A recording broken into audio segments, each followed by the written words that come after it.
Our brains are truly amazing with how adaptable they are. Whether we're working really long hours or juggling multiple responsibilities or living in outer space, our brains adapt to the environment that we're in. And it's incredibly beneficial when we're dealing with negative circumstances. For instance, it's likely that you've experienced walking into a room with a really strong smell. But over time, your brain adapts and you stop noticing it. It's a small example, but it highlights the benefits of having a brain that can adapt. The same principle can be applied to something like starting a new job that's really challenging at the start, but as your brain learns and adapts over time, it becomes easier.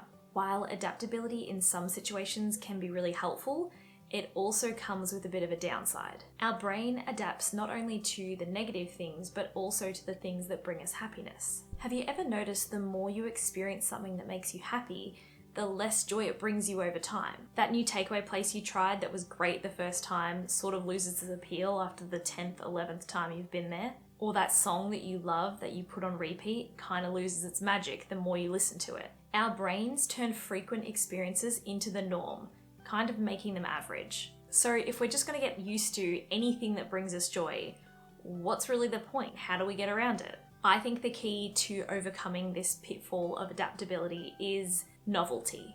I call this the Mercy Valley cheese effect because I was having dinner with a friend and we were talking about this concept, and I used the example of how I used to love this specific brand of cheese. I had it at a few events that I went to, but then when I bought it and I was having it at home more frequently, I started to dislike it, and now I don't really enjoy it as much. And she had had the exact same experience with this exact brand of cheese, and so it is now officially titled that in my headcanon. When I first realized this paradox existed, it was kind of disheartening to think that no matter what the thing is, it's only going to bring me joy for a certain amount of time. But there is a way to overcome this paradox. The more you mix things up, the less your brain will adapt to individual things. Imagine your brain as if it were exploring a forest. The first time you wander through it, it's exciting and you discover new things and it's an adventure. But if you keep following that same path repeatedly, it becomes well-worn and loses its charm. Instead, what if you headed in different directions each day?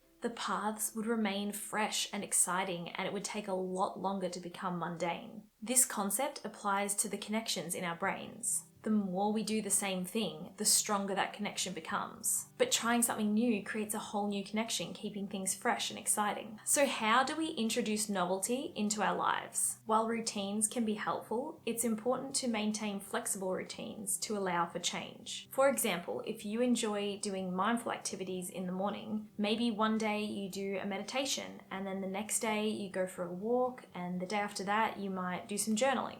These slight tweaks to your routine can significantly impact the joy you experience from those activities. You can also add in novelty with the food that you eat, maybe eating in a new place or trying some new recipes. And it can also help to change up your surroundings. So you might sit in the same spot every day, maybe choosing a different spot. Even small changes can make a huge difference to the connections in our brain. Just remember that change keeps life exciting. It creates more memorable moments and it keeps you from living in autopilot. So the next time you find yourself not enjoying something that you used to get a lot of joy out of, don't be afraid to change things up. If you found this video helpful, you might like my video on casual magic and rewiring your brain to be more positive. I'll have that video linked on the screen and down in the description. Thank you so much for watching, and I'll see you guys next time.